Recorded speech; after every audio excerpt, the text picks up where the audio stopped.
আজকে বলবো 2026 সালে কোন একটা রাশি একেবারে বিপদের ঘন্টা বাজে না। আমি ভয় দেখাচ্ছি না, এই রাশির লোকেদের নিতান্তই সাবধান হওয়া দরকার রয়েছে। এবং তোমার নামের প্রথম অক্ষরটা জানো তো, জাস্ট তোমার নামের প্রথম অক্ষরটা দিয়ে তুমি জেনে যাবে 2026 তোমার জীবনে কেমন যাবে।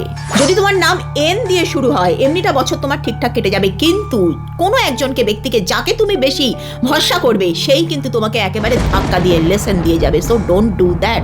নামের শুরু যদি কে দিয়ে হয়, এ বছর লিখে নাও প্রচুর সাকসেস আসবে, সফলতার সাথে সাথে কিন্তু ফ্রিতে পেয়ে যাবে এক গাছা দুশ্মন শত্রু যারা তোমার রাস্তাকে বাধা দেওয়ার চেষ্টা করবে।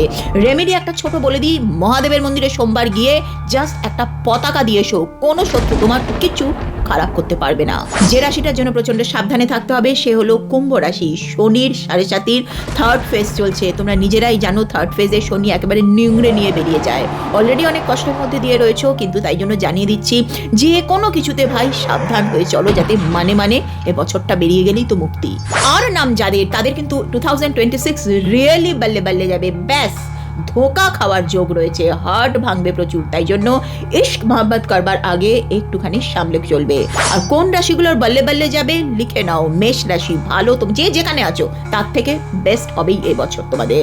মিথুন রাশি ক্যারিয়ার জীবনে একেবারে পৃষ্ঠ হয়ে গেছে, অনেকে চাকরি চলে গেছে, সেটাও ভালো হবে। এবং সিংহ রাশি তোমাদের পারিবারিক জীবন, ক্যারিয়ার তোমাদের সব দিকে বিখরে রয়েছে, সেইটা 2026-এ অনেকটা রিজলভ হয়ে যাবে, ভালো হবে।